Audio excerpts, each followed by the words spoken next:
Hey guys, tonight we're tracing smoke through the ages.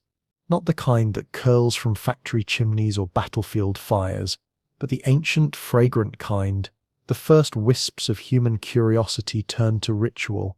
We're stepping into a time before written history, when a spark meant both warmth and wonder. You're going to see what happens when a species that has already mastered fire starts to wonder what happens if you breathe it. So before you get comfortable, take a moment to like the video and subscribe, but only if you genuinely enjoy what I do here. And if you're watching somewhere far from here, let me know your location and the time down in the comments. It's always strange to see how many of us drift through history together at 2 a.m. Now dim the lights, maybe turn on a fan for that soft background hum, and let's ease into tonight's journey together. You're standing at the edge of a river, somewhere in prehistoric China, long before the word China meant anything. The world is wet and green. Mist drips from reeds taller than a man. The air smells of mud and rain, and somewhere nearby a small fire smolders. It's the kind of fire made not for cooking, but for chasing away insects and ghosts. You squat beside it, feeding it handfuls of dry stems and brittle leaves torn from a plant that grows thick along the water's edge. The wild hemp that your ancestors used for rope, cloth, and oil. You don't think much about it. But when the wind shifts, a strange scent rolls toward you, nutty, earthy, and somehow sweet. The smoke wraps your head, soft and heavy. Your heartbeat slows. You blink, and the river seems to shimmer differently. It's not a vision. Not yet. But it's the beginning of one. Humanity's first accidental contact high. You don't know it, but hemp has been part of human life for tens of thousands of years. Older than pottery, older than bronze. Its fibers built the first ropes that pulled stones and canoes. Its seeds fed bellies during harsh winters. Its oil lit tiny lamps. And then, one night, one wind gust later, someone realized the plant could light up something else entirely: the mind. Fire has always been both destroyer and teacher. You can almost imagine the first people who lingered over that fire, watching the smoke curl upward, feeling something shift behind their eyes, a strange calm, a gentle drift. Maybe they thought the ancestors were speaking. Maybe they just thought the world had softened for a moment. Either way, they leaned closer. There's an ancient pattern here. Humanity never discovers pleasure by intention. It stumbles into it. Wine started as rotten fruit. Bread began as spoiled porridge. Weed began as an accident that felt too interesting to ignore. In the dim hollows of caves in what is now Taiwan and the Yellow River Basin, archaeologists find traces of hemp seeds charred by fire, too old, too isolated to be just cooking waste. Scattered remains that suggest people were burning the plant deliberately, though no one can prove why. You picture a night thousands of years before language. A circle of figures around a small flame, their faces painted with clay, their breath steaming in the cold. The fire crackles, smoke rises, and a silence spreads that isn't quite silence. One of them laughs. Another hums softly, a tune with no words but perfect rhythm. The first stoners, though they wouldn't call it that. Just people finding a brief gap in the ache of survival. Even in those early ages, hemp was everywhere. It's a plant too useful to ignore. A multi-tool of nature. You could wear it, eat it, twist it into fishing lines, even use its ashes for cleaning wounds. It thrived where humans thrived, and somewhere in that companionship, it also became sacred. Later, Chinese legend would give hemp a divine patron, Shennong, the divine farmer, a culture hero said to have taught humankind the secrets of herbs. According to ancient pharmacopoeias attributed to him, Ma was one of his favorite discoveries, both medicine and mystery. The oldest surviving Chinese herbal texts, the Pen Sao Cheng, call it the liberator of sin and sorrow, which is a rather poetic way of saying, this plant makes you feel better about your life. By 2700 BCE, hemp was everywhere in early Chinese society. The stalks became paper and textile, the seeds food and oil, and the resin, that sticky, shimmering sap along the flowers, found its way into medicine. But even here, among the disciplined herbalists of the Yellow Emperor's court, there were whispers that hemp could do more than heal, that under certain preparations, burned, inhaled, or infused, it could open the gates between the real and the imagined. You imagine one of those court alchemists, robes rustling, crushing dried hemp flowers in a bronze mortar. They're not looking for a party. They're searching for immortality, or at least a glimpse of it. The ancients didn't think in terms of getting high. They thought in terms of proximity to the divine. If fire could transform matter, maybe smoke could transform the soul. Of course, not every experiment went smoothly. Chinese medical scrolls warn that too much hemp makes one see ghosts and run about frenetically, which, if you've ever overindulged, is pretty accurate for something written 3,000 years before modern science. But that was the paradox of ancient medicine. Every cure flirted with poison. The same plant that eased pain could unravel the mind. Hemp's strength lay in its subtlety, a gentle nudge that could be salvation or madness depending on dosage, intent, and mood. Still, the fascination only grew. Shamans, healers, and fortune-tellers began to burn hemp deliberately during ceremonies. Some used the seeds as offerings. Others mixed the smoke with resins and herbs to produce trance states.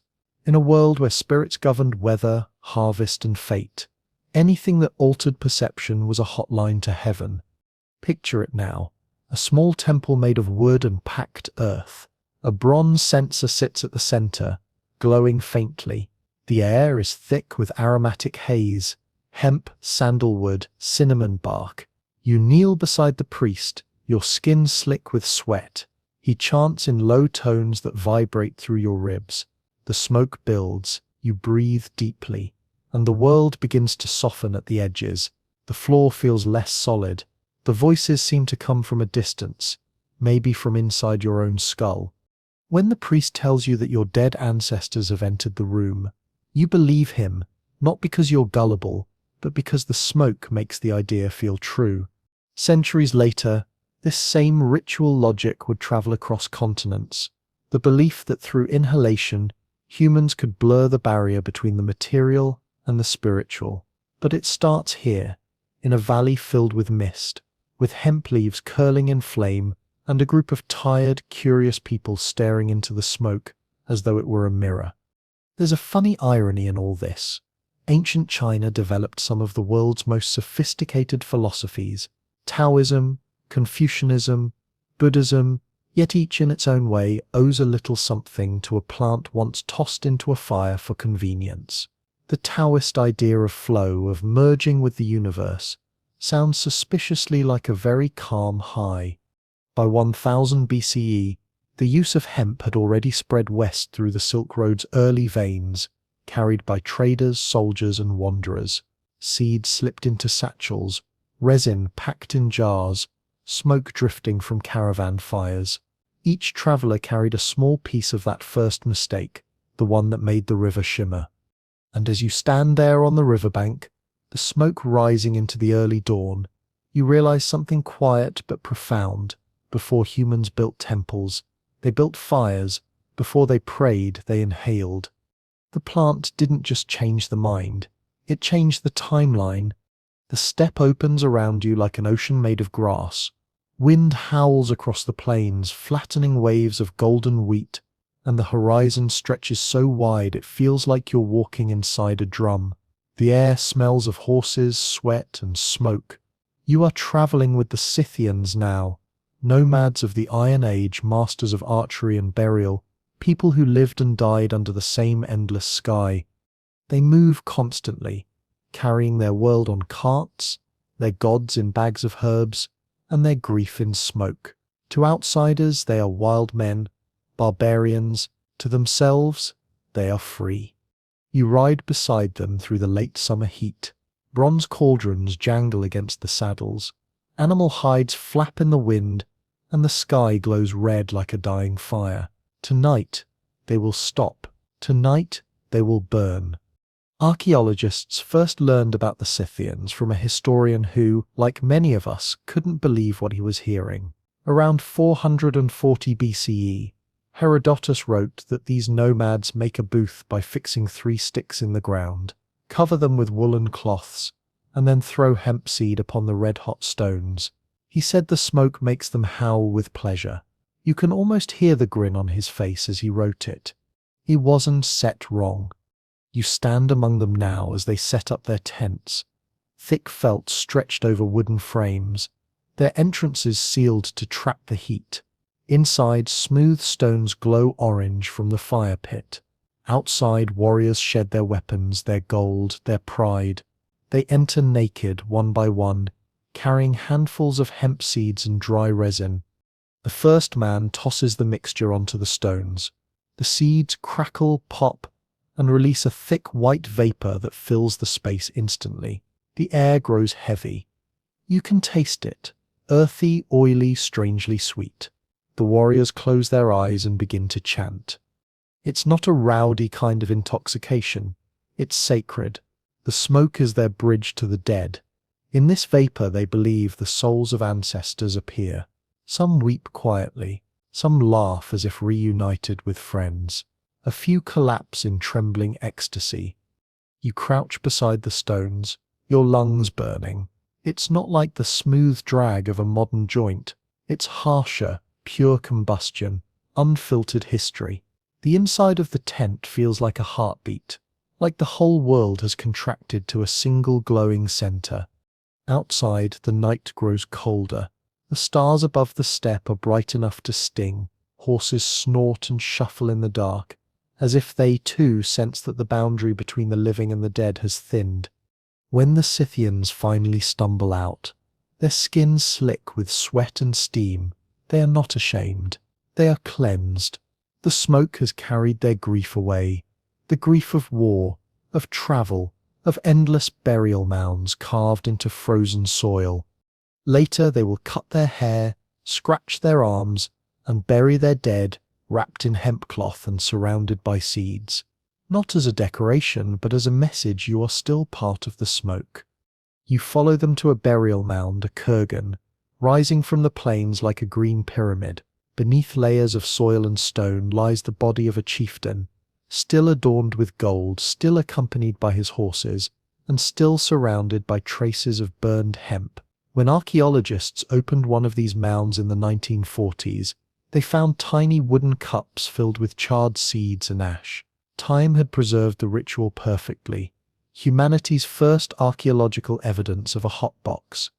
The Scythians didn't smoke weed for leisure. They smoked to remember. The dead, after all, didn't vanish. They merely changed camp. And for the living, to inhale was to share breath with those who had gone before. You look around at the endless grasslands and realize why the smoke mattered so much. There are no temples here, no walls, no shrines. The steppe itself is too vast for stone. The only thing that can reach the heavens is fire. And yet their ritual holds something recognizable. The human habit of turning pain into ceremony, of translating loss into sensation. Even now, thousands of years later, funerals are still filled with smoke, candles, incense, cigarettes outside the church doors. We still burn to remember. The Scythians would have laughed at the idea of a joint. Why waste the fire on something so small? They believed intoxication had to fill a space, to consume a body, to create a world within the tent. In that sense, they were artists of vapor. Every culture has its way of carrying messages to the sky. The Egyptians used incense. The Greeks burned bay leaves. The Scythians preferred something that talked back. Smoke that didn't just rise but replied. One can imagine the moment a young Scythian, head spinning, lay back on the ground and stared upward through the cloth roof, seeing patterns in the darkness. Maybe ancestors, maybe constellations, maybe just the dance of oxygen and hallucination. Whatever it was, he felt part of it. That's the hidden gift of cannabis through history. Not escape, but connection. It doesn't make the world vanish. It makes it vibrate. Of course, outsiders never understood. To the Greeks, the Scythian smoke was barbaric spectacle, primitive indulgence. To later empires, it was a symbol of savagery. The civilized world always pretends to be sober, but civilizations fade, smoke doesn't. The same seeds that cracked on those glowing stones would travel west with traders carried in leather pouches tucked among spices and bronze. Every gust of wind on the Silk Road was another chance for the ritual to spread. You leave the steppe behind, but not its rhythm. You can still hear the hoofbeats echoing beneath the earth. The muffled laughter in the tents, the sound of stones hissing under hemp seed oil. You glance back one last time. The fire has gone out, but the smoke still lingers, pale and ghostly in the night air. It drifts upward, caught by the wind, carried toward the next horizon, toward India, toward myth, toward the next civilization, waiting to discover that breathing the world in can sometimes make it feel more alive. You wake beneath a canopy of banyan leaves, their roots curling down like the ribs of an ancient ship. The air is humid and alive, thick with the smell of earth, honey, and ash. Somewhere nearby, drums murmur like distant thunder. You are in India now, thousands of years after the Scythians' fire tents, but the same grey-blue smoke still lingers in the air, carrying humanity's favorite ghost, the feeling of forgetting yourself. Here, the smoke isn't sit barbaric. It sits divine. A man with a beard streaked in ash sits cross-legged before you.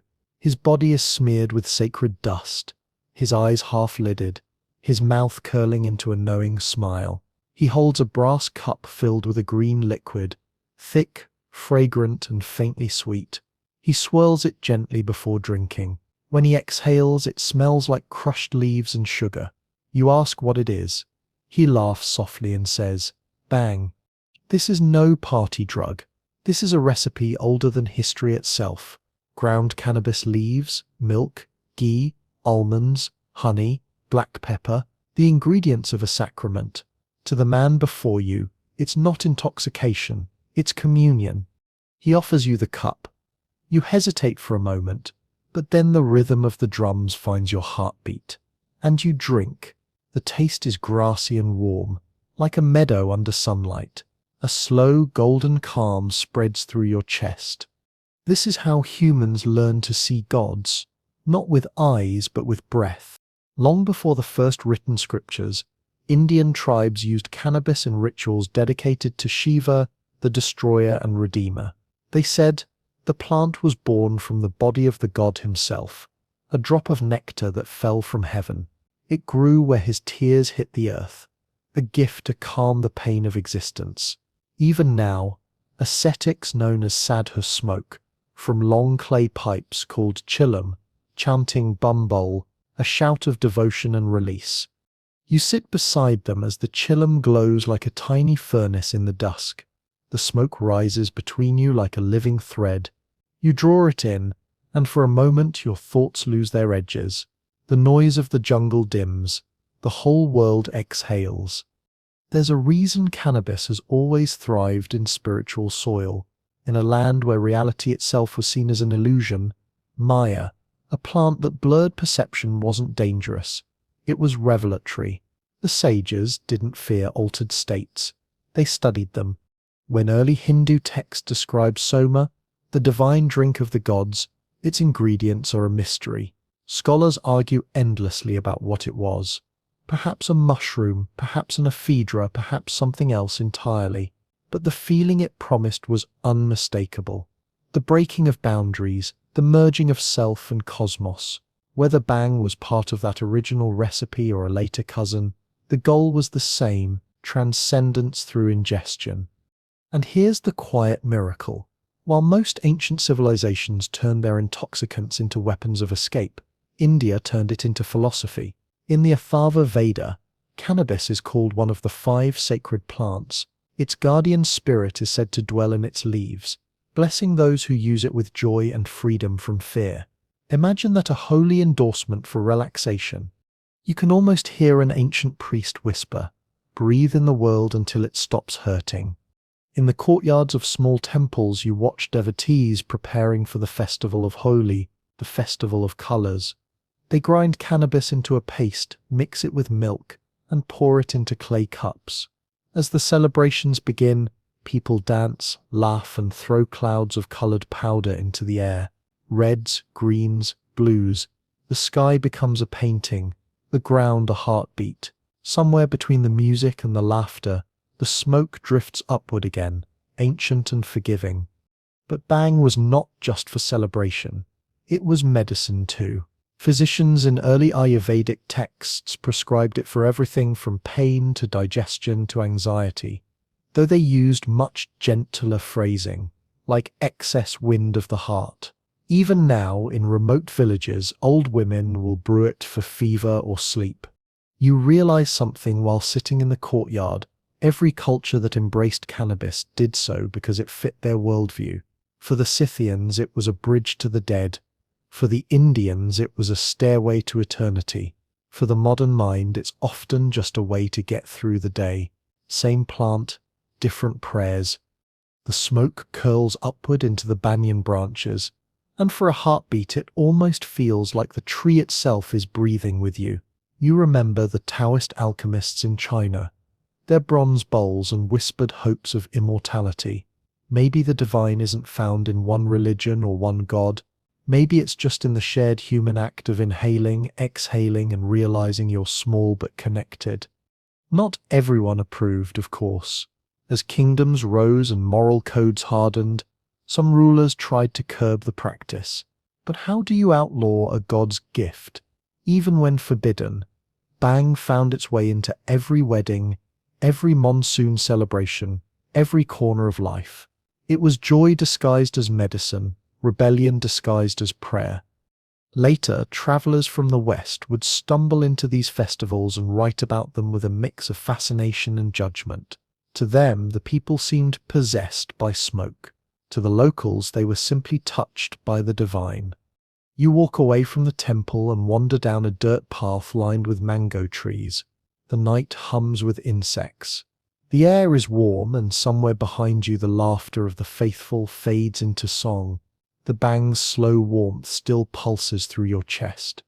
You stop to look at the sky. The stars are faint through the haze, but you can feel the same truth that every civilization before and after has felt, that for a brief trembling moment a plant can make the infinite feel intimate. Somewhere down the path, a sadhu lights another chillum, whispers a prayer and passes the flame to the next traveler. The same gesture, the same fire, the same shared exhale. The line between past and present vanishes, and you realize this isn't just history, it's the oldest kind of meditation, the one where you breathe, and for once the world breathes with you. The world turns west. The air dries into desert heat, and the ground shifts from jungle to sand.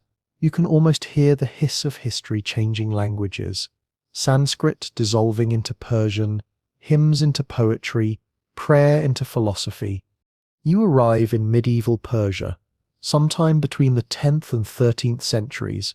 The night air smells like cardamom and smoke. The city glows softly, oil lamps flickering through lattice windows, light trembling on the edges of tiled domes.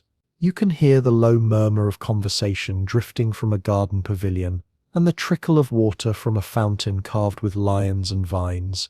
You follow the sound. Inside, men sit cross-legged on cushions around a low table, passing a long-necked pipe between them. Each drawer sends up a lazy ribbon of white smoke that curls and dances above their heads. The conversation moves slowly, like a dream geometry, the movement of stars, the stubborn nature of love. Someone quotes Rumi.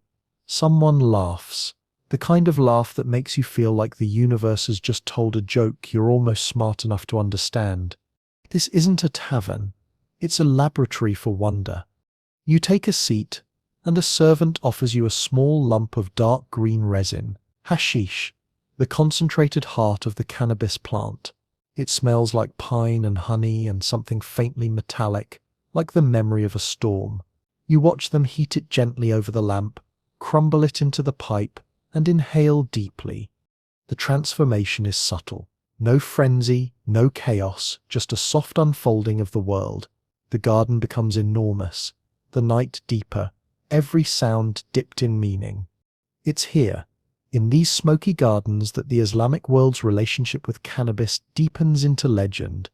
While alcohol is forbidden by the Quran, cannabis occupies a strange, almost mystical space. It isn't quite wine, but it carries its own intoxication. Early Islamic physicians wrote about it with careful neutrality: hashish al-fukara, the poor man's wine. It dulled pain, inspired verse, and made even hardship seem poetic. Among Sufi mystics, it became more than medicine, it was revelation. The poet Al-Shareni wrote that hashish makes the spirit of man soar in the heavens of understanding. To the Sufis, intoxication wasn't escape. It was union, the collapse of the self into divine presence. The body relaxed, the mind widened, and in that quiet space between inhale and exhale, God felt close enough to touch. You listen as one of the men, his voice soft but steady, begins to tell the story of Haydar, the Persian saint sometimes credited as the discoverer of hashish. He was a dervish, a wandering ascetic, living in solitude in the mountains. One day he noticed a group of villagers laughing uncontrollably near a patch of strange plants. Curious, he tried them and found his heart filled with inexplicable joy. He returned to his monastery, shared the herb with his disciples, and said, "This is the herb that frees the mind." Whether or not the story is true doesn't matter. What matters is that the legend exists, the idea that enlightenment might be inhaled. You can feel the resonance of it even now. Every age invents its own doorway to transcendence. Some pray, some meditate, some light candles. In Persia, they lit pipes. Of course, not everyone approved. Conservative clerics condemned hashish as a corrupter of youth, a thief of ambition. They warned that it made men lazy and insolent, prone to laughter when they should be at prayer. A fair description, perhaps, but not much of an argument. Yet for every warning there was a poet writing in defense of the smoke. The mystic Hafiz once wrote, "Bring me the cup of wine, for my heart has grown hard as stone." He meant divine intoxication, not drink, the joy of seeing the world unarmored, the pleasure of softening. The language of hashish slipped into the language of metaphysics. You glance around the garden, the scholars are leaning back now, quiet, eyes half closed. The fountain murmurs like a lullaby. The smoke drifts upward, vanishing into the latticework of the ceiling, like thought itself evaporating. It's in moments like this that you realize how small the divide really is between prayer and pleasure. Both are ways of forgetting the self. Both are invitations to dissolve. Through trade and conquest, the Persians spread this tradition far beyond their borders. Along the Silk Road, hashish traveled in clay jars, wrapped in silk, nestled between spices. From Bukhara to Baghdad, Cairo to Constantinople, the same ritual repeated: a circle of friends, a lamp, a pipe, a pause. Even as empires rose and fell, the smoke never stopped moving. In Cairo's back streets, you would have found small hashish dens tucked between perfumers and bookbinders, places where laborers and scholars sat side by side, sharing dreams. The authorities tried to shut them down. The people just moved them deeper into the alleys. You can almost picture a police raid interrupted by laughter and the smell of roasting coffee. In Baghdad, physicians studied hashish for its medical properties.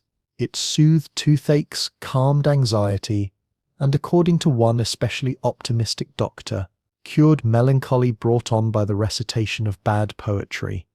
By the 13th century, the plant had crossed every border and entered every class. Kings used it to dull pain. Peasants used it to dull hunger. Poets used it to make the stars seem closer. You close your eyes and breathe in.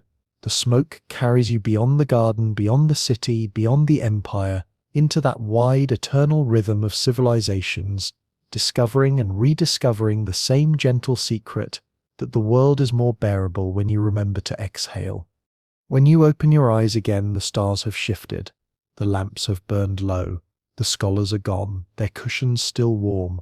Only the faint smell of hashish lingers, mixed with night jasmine and ink. You rise and walk toward the fountain. Its water glitters in the moonlight, reflecting a sky that looks suspiciously like smoke itself. You realize that you've followed this plant across half the ancient world, and at every stop it's been the same story, people trying to breathe their way toward meaning. The forms change, seeds on stones, bang in brass cups, resin in pipes, but the heartbeat stays constant. You dip your hand in the fountain and watch the ripples spread, soft circles fading into darkness. Somewhere far away, another circle of people sits under another night, passing another flame, and the smoke rises again. You wake to heat, heavy, golden, ancient. The air smells of lotus and dust. The light is sharp enough to make your eyes water. You are standing beside the Nile sometime during Egypt's New Kingdom, watching the river glitter like melted glass. The reeds whisper. Somewhere nearby, a temple bell hums in the wind. The Egyptians loved their smoke, not as a vice, as an offering. You follow a line of priests dressed in white linen, their shaved heads glinting in the sun. They carry bundles of herbs and jars of thick oil, moving with that slow, deliberate grace of people, convinced the gods are always watching. Inside the temple, the air cools immediately. Incense coils from bronze censers, filling the halls with a scent that is sweet, spicy, and faintly narcotic. You can feel it in your chest. They don't call it cannabis here. They call it shemshimet. In old medical papyri, the Ebers Papyrus, dating back to 1500 BCE, the plant appears quietly among the lists of treatments. A salve for inflammation, a remedy for pain, a poultice for the feminine body, crushed in honey and oil. It soothed fevers, eased childbirth, quieted gods inside the skull. To the Egyptians, healing and holiness were the same thing. You didn't treat the body. You balanced it. You didn't burn incense to cover smells. You burned it to align the air. Every scent was a message to the divine. A priest dips a reed brush into the oil, anointing a carved statue of Hathor, goddess of pleasure, music, and motherhood. The oil glistens on her stone cheek. The fragrance, hemp, myrrh, cinnamon, spreads through the chamber until it feels like you're inside a lung made of sunlight. You inhale, and the centuries dissolve. In the corner of the temple, a scribe works by lamplight, his reed pen scratching out new lines of instruction for apprentices. You glance at the scroll.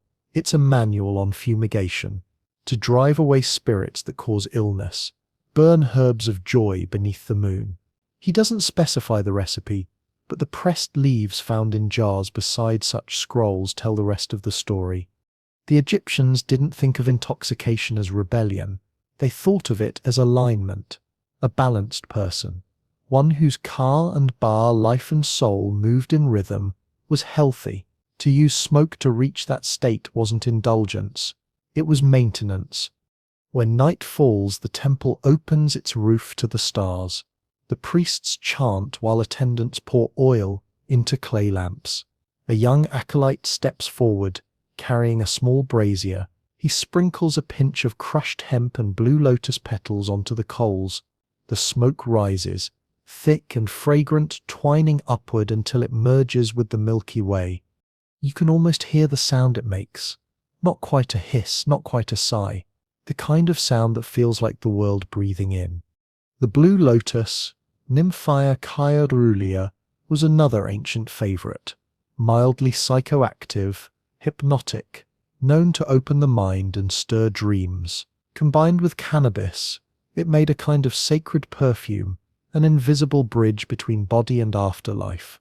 Tomb paintings show banquet scenes where guests inhale from lotus blossoms, eyes half-lidded, smiles soft as candlelight. You realize these were not just parties, they were rehearsals for eternity. The line between healing and pleasure was thin. Egyptian doctors were also priests, and their medicine cabinet was a microcosm of faith. Papyrus scrolls list hundreds of remedies, but behind each one is a prayer. Cannabis wasn't a sin, It was a whisper to the gods that you were still listening. Even pharaohs understood. Ramses II's tomb contained traces of hemp pollen. Cleopatra's perfumers blended it into oils for massage and scent. It was luxury and medicine, perfume and portal. When she met Caesar, she probably smelled faintly of divinity, and a little like the world's first spa. Outside the temples, ordinary people burned hemp in their homes to ward off insects and bad dreams. The smoke drifted through clay windows, carrying with it a warmth that was half hygiene, half hope. Farmers, workers, mothers, all participated in a daily ritual of breath. You wander through a marketplace along the Nile Delta. The stalls overflow with spices and perfumes, frankincense, myrrh, cassia, cinnamon. In the background, you hear someone selling tiny cones of scented wax that people wear on their heads at banquets, melting slowly through the evening, releasing waves of perfume. You pick one up, sniff it, and realize it's made partly of hemp oil. Even in death, the Egyptians refused to give up their aromas. Mummies have been found with traces of cannabis resin among their burial balms. Imagine believing so strongly in fragrance that you want to take it with you. The embalmers might have thought of it as antiseptic, but maybe they also thought, what if the soul recognizes its body by smell? In a way, the entire Egyptian afterlife runs on aroma. The Book of the Dead describes the blessed fields of eternity filled with lotus and resin, a paradise of scent. Breathing wasn't just living, it was sacred participation in creation. And so for them, a little puff of smoke was not rebellion, not sin, not even indulgence. It was continuity. The same air inhaled by gods and men alike. As you leave the temple, the night hums with insects and the distant call of birds. The moon lays a silver road on the river. You walk beside it, breathing the faint scent of burnt resin still clinging to your hair. It strikes you that every culture has its own way of saying, let go. For Egypt, it was smoke that rose like a prayer and faded without guilt. For China, it was medicine disguised as curiosity. For India, divinity disguised as drink. The smoke is the same. Only the language changes. You pause, turning back toward the temple. The last of the incense still curls upward through the roof's opening, a single spiral fading into the stars. It looks like memory itself, delicate, vanishing, but still somehow eternal. Morning again, but a different kind of light. Harsher, whiter, bouncing off marble instead of sand. You open your eyes to the sound of sandals slapping against stone, merchants shouting, seagulls wheeling overhead. Welcome to the Aegean, to Greece, where curiosity and chaos always share the same table. Here, smoke isn't sacred or forbidden. It's a question mark. The Greeks inherited hemp from their eastern neighbors. They called it cannabis, a name that still lingers in every language that followed. By the 5th century BCE, it had already made its way into their medicine chests, recommended by Hippocrates himself for earaches and swelling. You could soak the seeds in warm water, wrap them in cloth and press them against the skin, the ancient version of a heating pad. But of course, the Greeks never stopped at utility.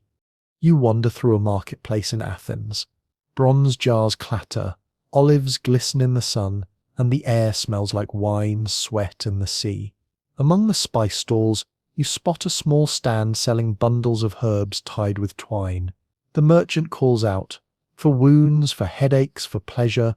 You ask what's in the bundle. He winks. Cannabis. It's not yet a social drug, more a curious indulgence of doctors, philosophers, and the bored rich.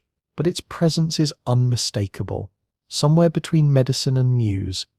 That night, you attend a symposium, the classic Greek invention for thinking too much while drinking too much. Cushions circle the room, oil lamps flicker, and the walls gleam with painted myths of gods misbehaving. A lyre hums softly in the corner. Wine flows freely, diluted but potent, and the air carries a thin haze from a small bowl of burning herbs. At first you assume it's incense. Then you catch that earthy sweetness again, unmistakable. Someone has sprinkled hemp onto the coals, blending its scent with myrtle and bay. You exhale slowly, and the room seems to glow. A philosopher beside you, already halfway between inspiration and collapse, raises his cup. We drink to Dionysus, he says, because he makes us forget how stupid we are. The others laugh. Then he gestures toward the smoke curling from the bowl. But that is a different kind of forgetting. He explains, slurring slightly, that the gods don't sit envy our pleasures. They envy our confusion. We must confuse ourselves to meet them halfway, he says. Wine, song, smoke. These are bridges. You're tempted to dismiss him as drunk until you realize how much sense that makes in this room full of thinkers and dreamers. The Greeks didn't chase intoxication for escape. They chased it to test their own logic, to see if reason could survive a little chaos. The herbal smoke deepens. The music slows. The conversations dissolve into fragments. The nature of beauty, the size of the soul, whether laughter offends the gods. Someone plays a slow rhythm on the lyre. Someone else draws shapes in spilled wine. For a brief moment, you understand why every civilization keeps rediscovering this plant. It doesn't just make people high, it makes them humble. In the far corner, a physician named Heraclides tells a small group about a new experiment, burning hemp seeds and inhaling the vapor to treat female diseases and melancholy.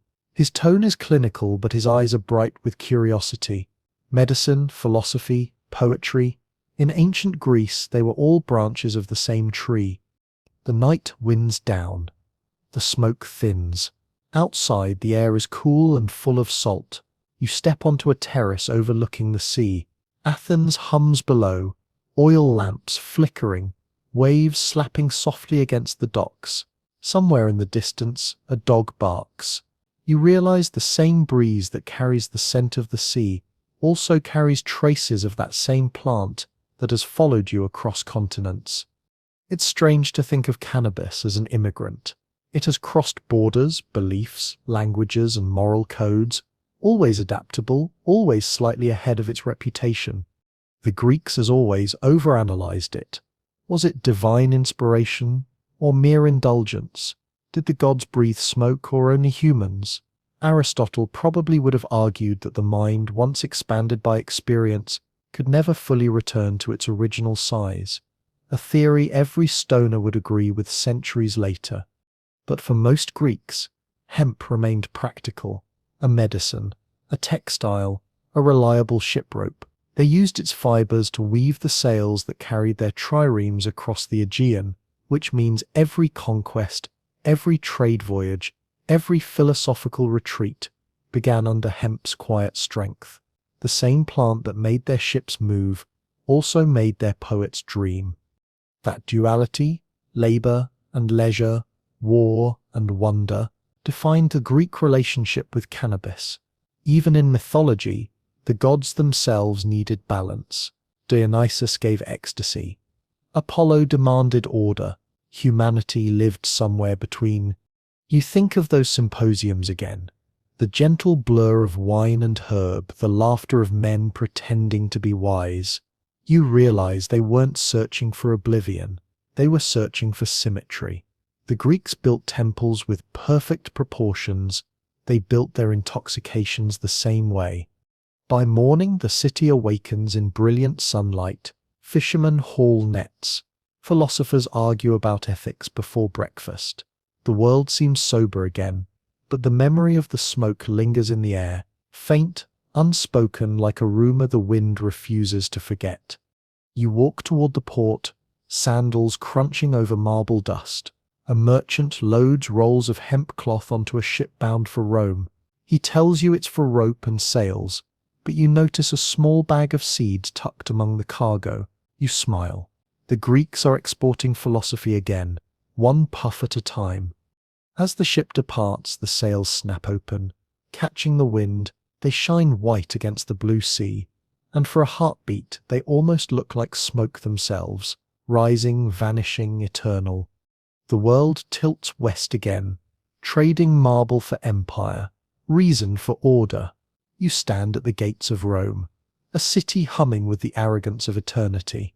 Marble pillars rise like frozen thunder, fountains spill wine-colored water, and the smell of roasting meat mingles with sewage and incense. It's not exactly holy, but it's undeniably alive. Somewhere beyond the clamor of chariots and arguments, someone coughs through a thin ribbon of smoke. Rome, unlike the cultures before it, never fell in love with cannabis. It tolerated it the way it tolerated everything. As long as it was useful, the Romans were practical people. They admired olive oil, architecture, and victory. Anything that didn't directly serve one of those three tended to get quietly ignored. Still, hemp grew here, imported from Greece and Syria. Roman farmers cultivated it for rope, canvas, and oil. The same empire that crucified thieves and poets relied on hemp to hold its sails and bind its army's gear. It was the invisible muscle of conquest. But under that surface, something else flickered. Quiet, medicinal, secret. You follow a physician named Pliny the Elder through the marketplace. He's inspecting stalls, dictating notes to a slave, building what would later become Naturalis Historia, the ancient world's most ambitious encyclopedia. When he passes a bundle of hemp stalks, he pauses. Cannabis sativa, he mutters, used for ropes and for easing pain. He doesn't linger. He never does. The Romans never romanticized their medicine. They recorded it like recipes. Pliny notes that the juice of the plant, pressed and warmed, eases the pain of gout and stiffness of the joints. Dioscorides, another Roman doctor, writes that it lessens the desire for sexual intercourse. You can almost hear the disappointed sighs of a few senators. Still, the idea spreads quietly. Hemp as relief, hemp as rest. You walk through the crowded Suburra district, the poor quarter, where the smells are stronger, the stories stranger. Here, people use whatever they can find to forget the day. The bakers smoke herbs that aren't quite tobacco. The soldiers chew poppy resin. The prostitutes burn perfumed oils to mask the scent of sweat and wine. Somewhere in that chaotic symphony of aroma, a few small clay bowls release a familiar sweetness. A soldier, limping, tells you it helps with the ache from his years of marching. A midwife says she uses the oil to calm her hands during childbirth. Neither calls it by name. It's just one of many little household miracles that nobody talks about. In the city of spectacle, discretion is survival. The Romans prized control. Of themselves, of others, of the world. They drank? Yes, but only in moderation. Officially, they loved pleasure, but only when it looked dignified. They feared losing command of the senses because control was the foundation of empire. You can't conquer Gaul if you're too busy seeing colors in the air. So cannabis stayed in the shadows. A peasant's herb, a healer's trick, a soldier's comfort. But outside the empire's center, along its edges in the deserts of Syria, in the mountains of Anatolia, the plant still burned freely. Traders, slaves, and travelers carried their habits with them. The empire may have been sober at its core, but its borders were constantly intoxicated. You travel with a caravan along one of those Roman roads. Dust rises in golden clouds, and you can smell the tar of the paving stones baking in the sun. Among the traders, a Syrian merchant lights a small fire in a copper brazier. He tosses something onto it, and the smell hits you immediately. You know it now, the earthy perfume that connects centuries. He grins. A bit of the East, he says. You sit beside him as the others unpack their wares. Glass, spices, fabrics, and secrets. He explains that back home in the shadow of the Euphrates they burn hemp before making deals, to please the gods of honesty. You're not sure if it works, but the man does seem unusually calm. That's the thing about empire. It spreads more than armies. It spreads habits. The Romans carried hemp everywhere, to Britain, to Gaul, to North Africa. Wherever their roads went, so did their cargo. And while Rome may not have worshipped smoke, it certainly distributed it. You spend a night in a Roman garrison near the Rhine. The soldiers are restless, homesick, and half frozen. Their tents flap in the cold wind. The fires sputter low. One man pulls a pouch from his kit. Hemp seeds mixed with herbs and a pinch of resin. He throws them into the fire, leans close, inhales. His eyes soften. For warmth, he says. The others laugh but join him anyway. Soon the tent smells like scorched earth, and something almost sweet. For a moment even the edge of Empire feels like home. When dawn comes, the Legion marches again, armor gleaming, faces blank, discipline restored. But behind every stoic mask there lingers that faint, private warmth. Back in the capital, emperors rise and fall, philosophers argue, and poets die beautifully. No one writes odes to hemp, but when the plague hits, when the fevers come, when childbirth goes wrong, the same healers return to the same green leaves. They crush them into oil, whisper to their gods, and keep working. In an empire obsessed with order, cannabis survives by being quiet. Centuries later, when Rome collapses under its own weight, when the legions vanish and the roads crumble, the plant remains. It's already growing wild in the ruins, sprouting between broken columns, thriving in the dirt of forgotten gardens. Empires burn, hemp doesn't. You walk through one of those ruins long after the last Roman has gone. The wind moves through cracked marble. Vines crawl over statues. The air is sweet again, faintly familiar. Somewhere unseen, the seeds of an old empire's pragmatism are sprouting into the next age's inspiration. From the ashes of Rome will rise new fires, new faiths, new fears, and with them the next smoke. The world cools again. The marble dust settles. Empires fall into parchment and rumor. You open your eyes to the shimmer of heat above endless sand, the silence of the Middle Ages, broken only by the rustle of camel bells and the murmur of prayer. You are in the deserts of the Islamic world now, sometime between the 11th and 13th centuries. The scent of cardamom, sweat, and firewood hangs in the dusk. A caravan moves through the dunes like a memory that refuses to die. Among the travelers are mystics, Sufis wrapped in coarse wool. Their eyes are light with quiet joy. They are the inheritors of Persia's smoky philosophy, wanderers who see the divine in dust and rhythm. When the sun sinks behind the dunes, they build a small fire and unwrap their most valuable cargo, lumps of dark, sticky hashish. They say it sharpens prayer, deepens song, makes the world shimmer like heat rising from stone. One of them, older, with a beard the color of moonlight, hands you a small clay pipe. For remembrance, he says. You inhale. The smoke is sweet and dry at once, like a date orchard burning far away. The sand under your hands feels alive. Someone begins to sing, a chant that loops like breathing. There is no reality but God. The words ripple through you, soft and endless. It feels like being dissolved into light. This is the Islamic world's secret dialogue with cannabis, one caught between devotion and prohibition. The Quran forbade wine, but said nothing about the smoke. Scholars argued for centuries about what that silence meant. Some said it was a loophole, others, a test. For the mystics, it didn't matter. The goal was not intoxication but annihilation, not the kind that destroys, but the kind that removes the eye.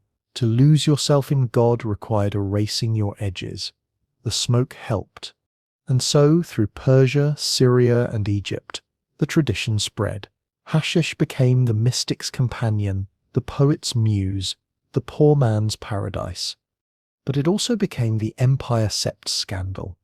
In 1253, an Arab historian named Ibn al-Baytar wrote about hashish with both fascination and warning. It makes one happy and then sleepy, he observed, but it also makes one forgetful. Forgetfulness, in an empire built on scripture, was dangerous. The Mamluk rulers of Cairo outlawed it, claiming it corrupted the minds of the devout. The punishment for possession was sometimes severe, teeth pulled, hands cut, heads shaved in shame. And yet every crackdown only seemed to spread it further. In Aleppo and Damascus, Secret gardens bloomed behind the city walls, perfumed with mint, jasmine, and the soft scent of burning resin. Travelers whispered about Hashashin, a mysterious sect of killers who smoked before battle to see paradise in advance. The story was half myth, half fear, a Western exaggeration of an Eastern ritual. The Crusaders carried those stories home, adding their own embellishments.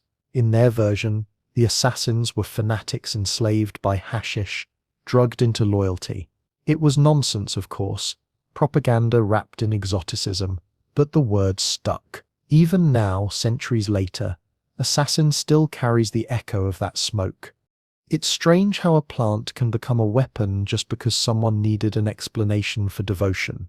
You sit with the Sufis again. The fire has burned low. One of them, a young man with a missing tooth, tells you he was once a soldier. When I fought, he says, I feared death. When I smoked, I met it. He smiles. Now I travel. The mystics are careful. They don't worship the smoke itself. They use it the way a flute uses air, as a vehicle for vibration. It's not the substance that matters, but what it reveals. The desert, stripped of distraction, becomes the perfect cathedral for this discovery. You realize how different this landscape feels from the worlds before. In China and India, intoxication was a dialogue between human and nature. In Egypt, it was a perfume for gods. In Greece, a philosophical experiment. In Persia, a lamp for the soul. But here in the desert, it's a mirror. When the smoke rises, it doesn't form shapes. It dissolves into infinity. The stars here are mercilessly bright. The dunes shimmer like frozen waves. You can't tell where earth ends and heaven begins. The Sufis call that boundary fana, the moment the self is annihilated in God. For a second, you understand why they reach for smoke. It's the closest thing to disappearing while still alive. By morning, the fire has gone cold. The mystics pack their few belongings, hum one last verse of poetry, and vanish into the horizon. Their footprints will last maybe an hour before the wind erases them, but their ritual, that soft, smoky surrender, will drift forever. Far to the west, ships prepare to sail from Venetian harbours. They will carry spices, silks, stories, and, hidden among them, seeds and resin. The Crusaders who mocked the hashish smokers will return home with tiny pouches of it tucked into their cloaks for medicine, they'll say. And so the plant will slip quietly into Europe again, this time as both scandal and souvenir. You walk along the edge of the dunes. The sand glows pink with dawn. You think of all the people across centuries who have sat like this, silent, half awake, watching smoke rise into morning light. For them, it was never about pleasure. It was about permission to feel small, to feel part of something vast. You take one last breath of the cool desert air. The scent of last night's fire still lingers faintly, sweet and ancient. The wind picks it up and carries it eastward, across the Red Sea, across the Mediterranean, toward the next chapter, the one where smoke will meet science and holiness will turn into chemistry. The smoke crosses the sea. The wind carries it over crumbling Crusader ports, through Ottoman markets, into ships bound for Europe. It seeps through customs and class, settling into drawing rooms and laboratories where a new kind of priesthood waits. Scientists in waistcoats, poets in velvet jackets, men who trust microscopes more than gods. It's the 19th century now. The air hums with machines, cities glow with gaslight and soot. Somewhere between opium dens and telegraph wires, the old ritual finds a new accent. You stand on a foggy Paris street, where horse hooves clatter and rain steams off the cobblestones. A gold sign flickers above a doorway. Club des Hashishins. You climb the narrow stairs. Inside, it's warm and theatrical. Heavy drapes, incense thick enough to chew, walls painted with Moorish patterns. Around a long table sit men you've read about. Writers, artists, philosophers, all gathered for the same reason. Curiosity. The host, a doctor with the posture of someone who loves being right, serves small porcelain bowls of green jam, duemesque he calls it, a blend of hashish, sugar, orange peel, cinnamon, pistachio and rosewater. He says it came from Algeria, smuggled through Marseille by soldiers. Take only a spoon, he warns, smiling. The rest is between you and eternity. You taste it. It's sweet and floral and a little bitter. It tastes like civilization learning to hallucinate politely. Within minutes, the room changes. The wallpaper breathes. The lamplight hums. You hear laughter, slow, delayed, like thunder after lightning. Someone reads aloud from a notebook. The human will is elastic. Hashish stretches it until the soul can see its own reflection. Someone else giggles uncontrollably. Welcome to Modernity Sep's first psychedelic club. Here sit the romantics. Baudelaire, Dumas, Gautier, Moreau. They call themselves explorers of the invisible. Their trips are both art and autopsy. They measure sensations, classify visions, attempt to map imagination the way astronomers map stars. Baudelaire will later warn that hashish gives wings to your imagination but takes away the power to fly. But in this moment he's simply smiling, eyes glazed, describing how sound tastes like color. It's a far cry from the desert mystics. Where the Sufis saw God, these men see the self. They are no longer trying to dissolve into the infinite. They're trying to dissect it. Science has replaced prayer, but the experiment feels suspiciously familiar. And yet, even in this refined chaos, something ancient remains. The smoke, the laughter, the soft blurring of edges. It's the same impulse that drew Scythians into tents, monks into trance, priests into incense. The scenery changes, but the human desire doesn't. The habit spreads quickly. By the 1840s, British doctors in India write glowing reports of Indian hemp, praising its use in treating insomnia, migraines and pain. One doctor notes that it induces a state of dreamlike tranquility without the consequences of intoxication. You smile, a perfect Victorian phrase for it gets you high, but you can still attend church afterward. Pharmacists bottle it under names like tincture of cannabis indica. It's sold in apothecaries beside laudanum and chloroform. Housewives use it for menstrual cramps. Soldiers take it for nerves, artists for boredom. Cannabis becomes a quiet guest at every level of society. But as always, comfort breeds fear. By the late 19th century, colonial powers begin to panic about the habits of the colonized. British officials in India describe the native use of ganja as a sign of moral weakness. French administrators in North Africa call hashish the destroyer of reason. The same governments profiting from its trade start drafting laws against it. You can almost hear the hypocrisy creak.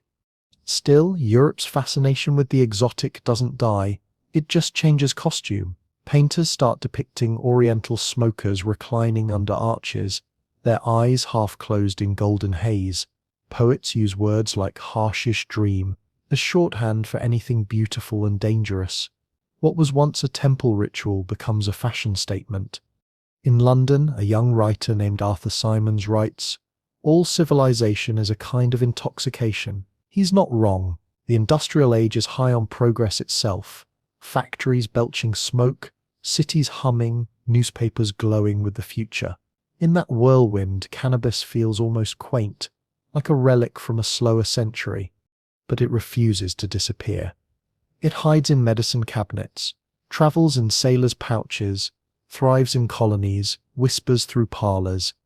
You visit a small laboratory in Calcutta in 1890. A doctor demonstrates an experiment for his students. 2 dogs, 2 injections, one with alcohol, one with cannabis extract. The first staggers and vomits. The second lies down peacefully, tail wagging. The students laugh. The doctor nods. "Gentlemen," he says, "one day the world will understand that the East is wiser than it knows." He Sep's right, but not in the way he thinks. When the century ends, Cannabis stands at a strange crossroads. It's a medicine and a menace, a fascination and a fear. It has traveled from temple to pharmacy, from poetry to policy. The smoke that once rose to gods now curls under gas lamps. You step outside the Paris Club into the cold night. The rain has stopped. The city glows, wet cobblestones reflecting lamplight like stained glass. For a moment you catch your reflection in a puddle, a traveller through millennia, still chasing the same rising plume. The modern world will soon divide things into useful and forbidden, but tonight, under this damp, glowing sky, the division hasn't happened yet. Tonight, science and spirit still share a table.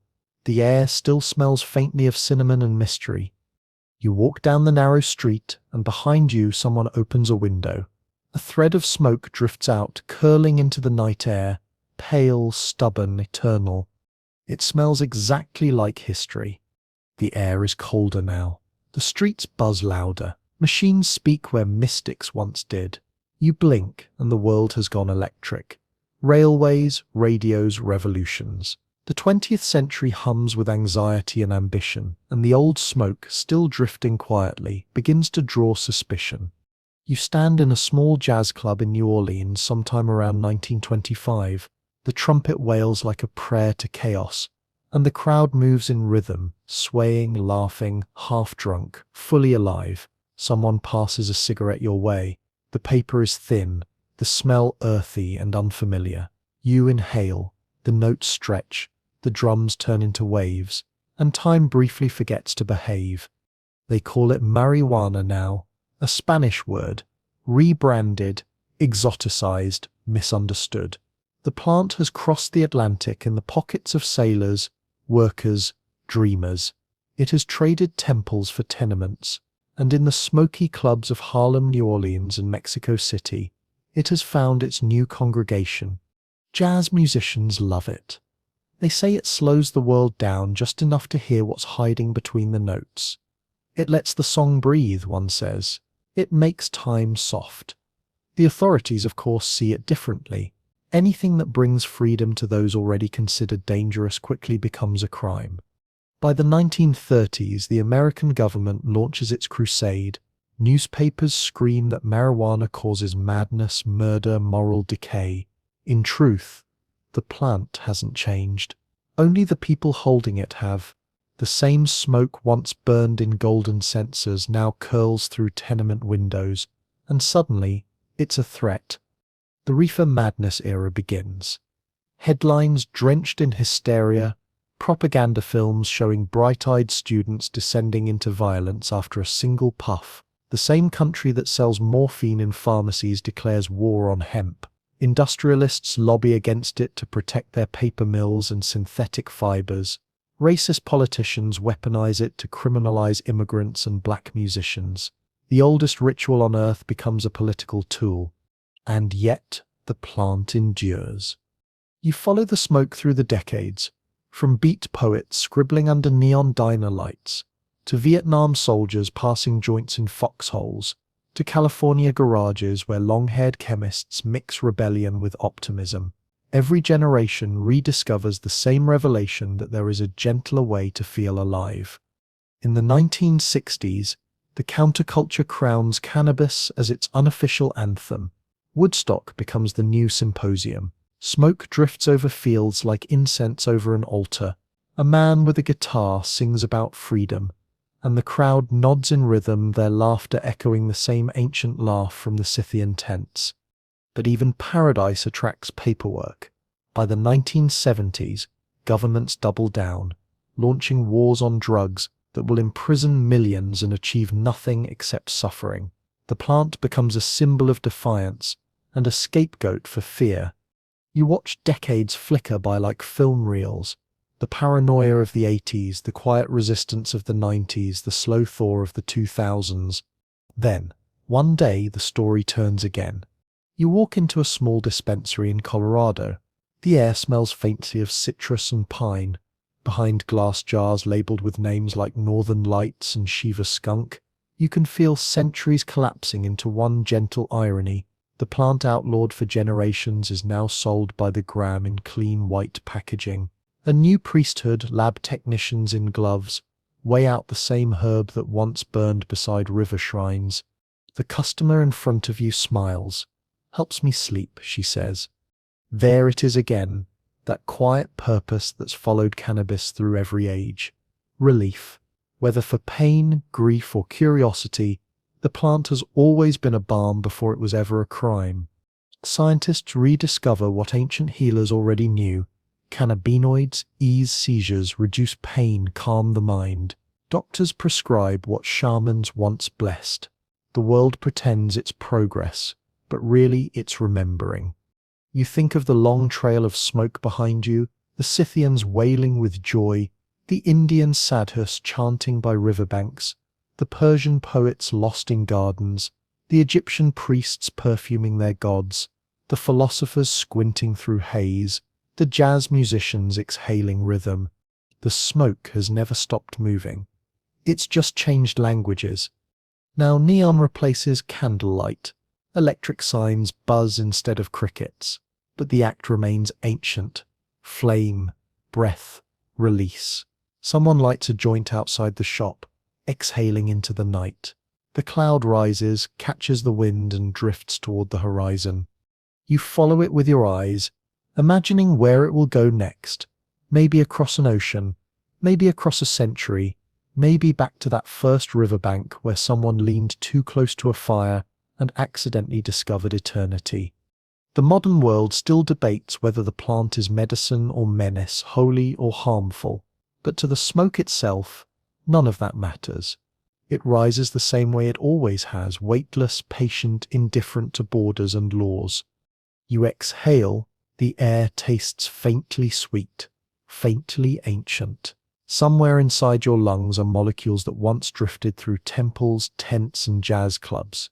You are, in some absurd poetic way, breathing the same breath as history. And for a moment, the centuries collapse into one long sigh. The smoke lifts. The world softens. The story, as always, continues to rise. The night settles quietly. The smoke is gone, but its ghost remains. A softness in the air, a shimmer behind your eyelids. You lie back and let time fold in on itself. The lights of cities fade into campfires, the hum of traffic into the sigh of wind through hemp fields. You've followed this plant from mud huts to neon skylines, and still, the pattern is the same. A flicker, an inhale, a little piece. Maybe that's why it's lasted so long. Not because it makes us forget, but because it helps us remember that life doesn't have to be sharp all the time. Somewhere far away, a match flares. Someone else begins the ritual again. Another hand reaches for warmth, for calm, for connection. They'll think it's modern, but you know better. The act is older than prayer, older than sin, older than the word hi. You breathe out slowly. The air hums like an echo. For a moment, you feel the same stillness that the ancients must have felt. The quiet after the smoke clears, when all that's left is the heartbeat of the earth. It's comforting, in a strange way, to know that even across empires and centuries, people have always wanted the same thing: to breathe, to soften, to be held by the invisible. So you close your eyes, let the last bit of warmth sink into your chest, and imagine the smoke fading into stars. History exhales. So do you.